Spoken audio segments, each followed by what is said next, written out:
On this channel so far we have covered kings and emperors who have boasted enormous power and influence with unreal wealth, but we have not yet done an African king or emperor. What if I were to tell you this emperor was wealthier than all the other kings and emperors we have ever spoken about? He was also wealthier than any other person that ever lived. This, of course, is part one of the fabulously wealthy Mansa Musa I and the Mali Empire.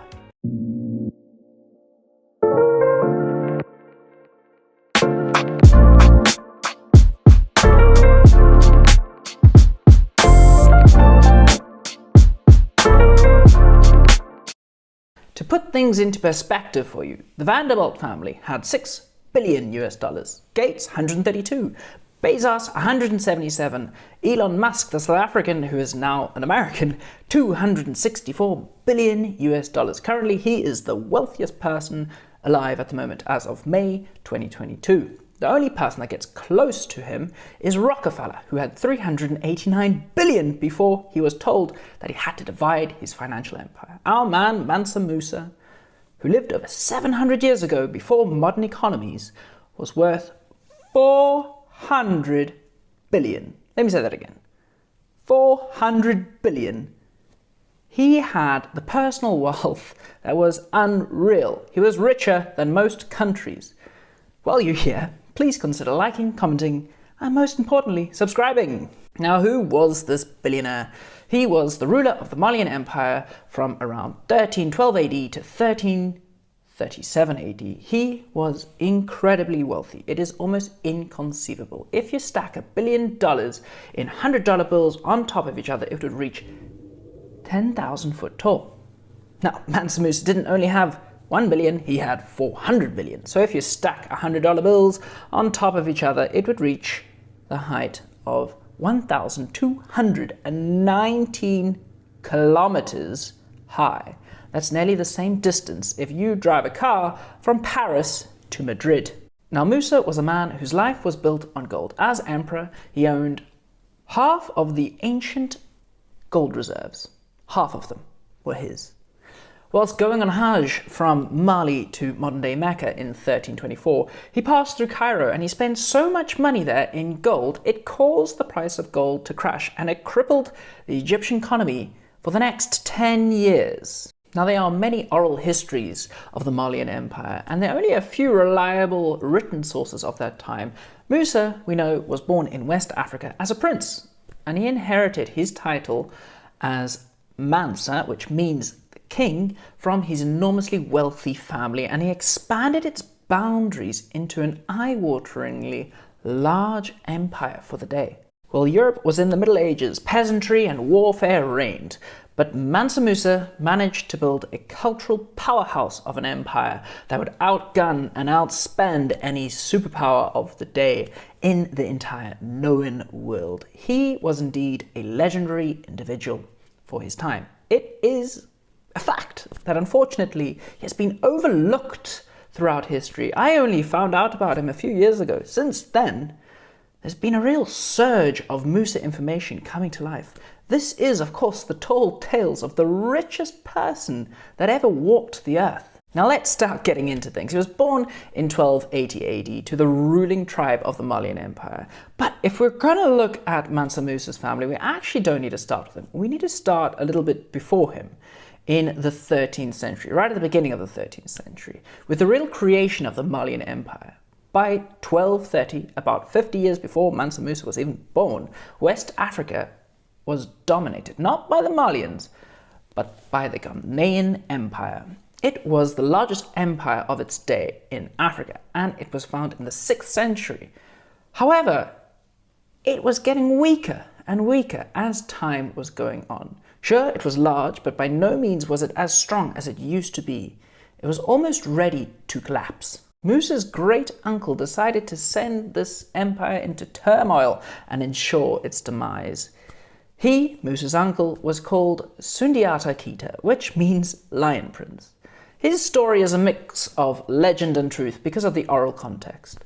He created an alliance between Arabic merchants and tribal leaders in the 1230s to achieve one object: establish a new dominant power in Western Africa.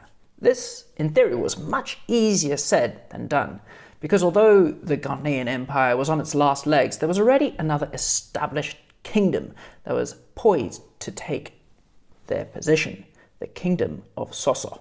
This meant Sundiata Keita had not only one rival in Ghana, but he had two rivals. And any attempt to take the dominant rule away from Ghana might backfire on him, with the Kingdom of Soso jumping in at the last minute and claiming it as their own. So instead of risking things, Sundiata Keita came up with a plan. If he can't take Ghana without potentially having the Kingdom of Soso jump in and take his place, he just has to take out both rivals. 5 years later, Sundiata Keita in 1235 dominated Soso at an epic battle called Krina. The Soso were now in ruins, and so what he did is he turned around and he marched his forces straight to Ghana, capturing their capital, which was a place called Kumbai Salin, which has been destroyed now by the Sundiata Keita.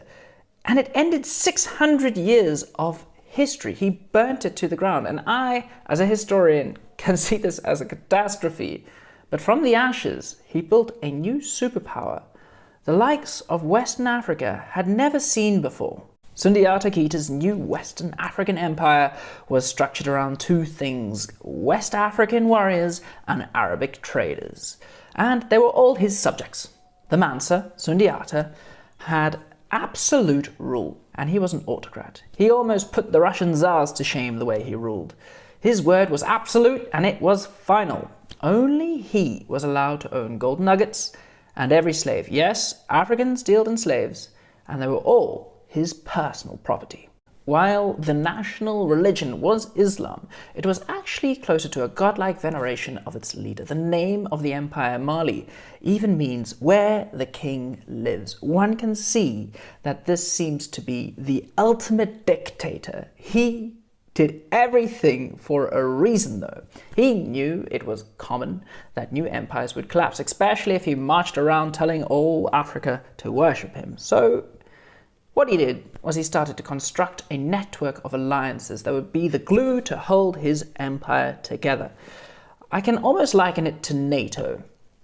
They are all individual states, but they are part of a wider organization. These individual states were autonomous. They could do as they like, as long as they kept paying taxes, kept giving the Mansa slaves, and supplied him with gold. This approach really worked quite well, and it gave Sundiata a chance to bring amazingly large trade routes under his control, which would see his growth grow. By his death in 1255, his empire was the largest that Africa had ever seen, including the Egyptians.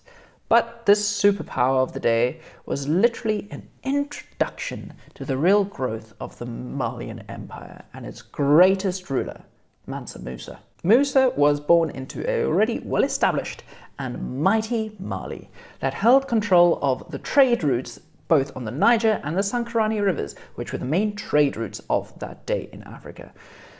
Mali also controlled the Western African gold fields, and it was close to the Islamic caliphates who traded salt in the region. That meant that anyone that was doing trade in that region fell under the taxation of Mansa Musa, and he taxed the living daylights out of everyone.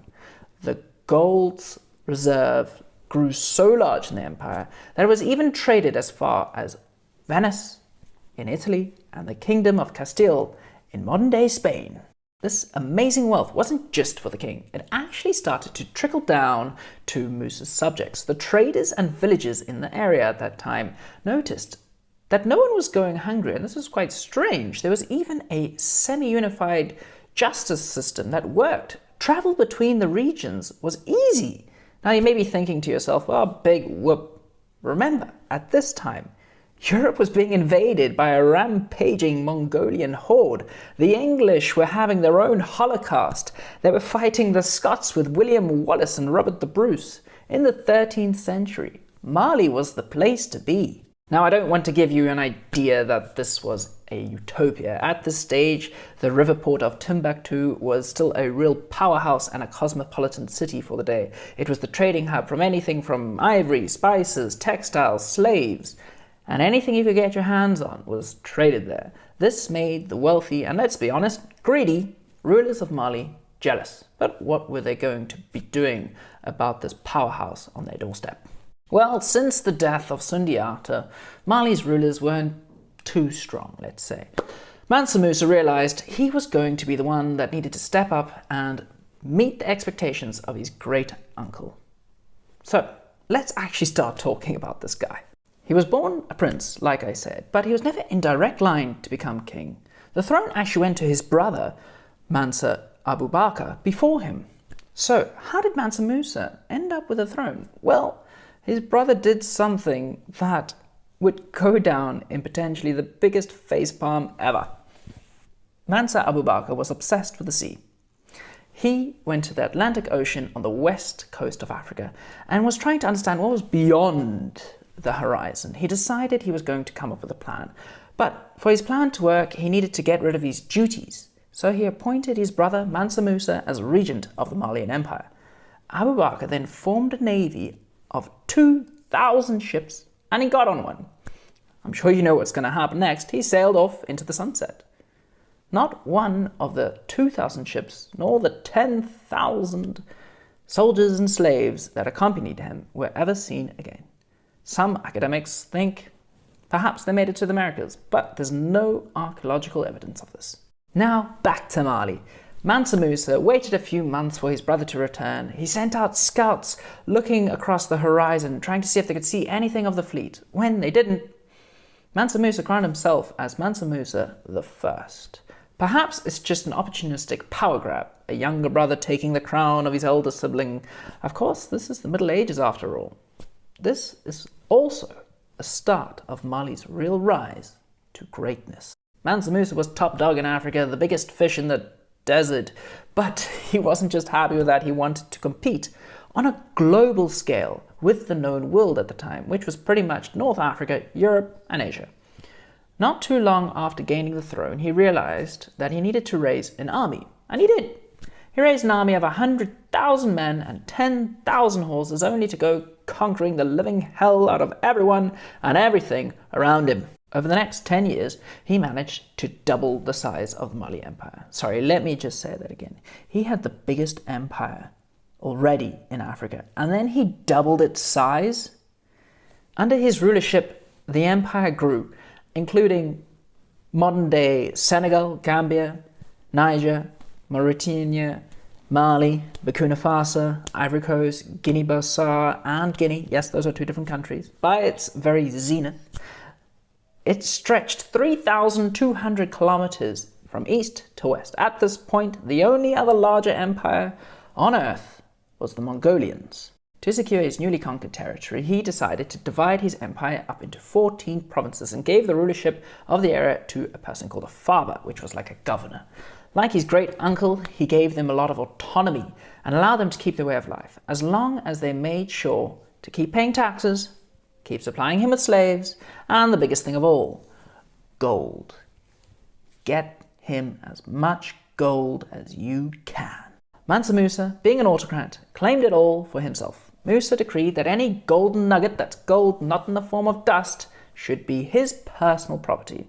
Now, throughout history, we've seen some really wealthy people, Roman emperors, Chinese emperors who held 25% of the global GDP of the time. Now, they couldn't hold a candle to Mansa Musa's wealth. Even if you combine them together, it was chum change for the golden boy, Mansa Musa I. Now, for all of his amazingly filled coffers, he was somewhat autonomous outside of Western Africa. The Malian Empire was unknown except for some traders and a handful of European and Arabic cities that dealt with them. Thank goodness they did, because otherwise oral histories may have been lost to time and you would not be watching this video. However, if the rest of the known world of the time thought Africa was only desert and jungle, they were about to get the rudest awakening of all. Please find out what happens in part number 2. I really hope you enjoyed that. Like, comment, subscribe. Thank you very much for watching. The more you know.